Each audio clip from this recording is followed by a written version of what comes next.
Welcome back to Annika's Kitchen. Today we have a very special episode for you. Quarantine has been hard for all of us, but mostly me. Today we will be giving you 6 phenomenal tips and tricks to make your quarantine baking even more. Okay, first of all, you have to make sure you have a clean surface to work on. To make sure your workspace is clean, start by clearing up any rubble or debris from your countertop.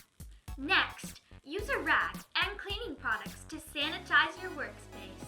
Mixing all of your cleaning products together will ensure that all of your bases are covered and will give you maximum cleaning power. To make sure your countertop is completely clean, do the egg test. What's the egg test? Drop a raw egg on the countertop. If it bounces up, your countertop is clean. Next tip. Remember to add twice as much water as called for in the recipe. This will ensure that your finished product is not too dried out. Tip number 3. I don't know how many times I've been caught in someone else's kitchen who I don't know and they don't have a whisk. When you're in this situation, I have the hack for you. Take 2 forks and fasten them together. Your own whisk. Now we can flip burgers, reach hot things from the oven, and mash. Tip number 4. Your mirror may not seem useful in the kitchen, but it's actually essential to have.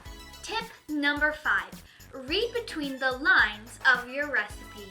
In order to get the right finished product, you need to know what the recipe is actually asking for. Experienced chefs can do this with ease, but it can be hard for beginners to get the hang of it. Just remember this simple rhyme.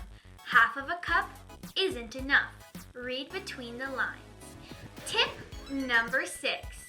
Always have your oven set to 350 degrees, just in case you get that midnight urge to bake. No more waiting around for that pesky oven to preheat. Now, the final tip, the tip top of tips and tricks. It may be tempting to eat your ingredients while baking, but this can actually throw off your measurements, so resist that urge as best you can. I'm glad I was able to share some of my baking wisdom with you today, and I hope I could have made your kitchen a better place. See you next time on Annika's Kitchen.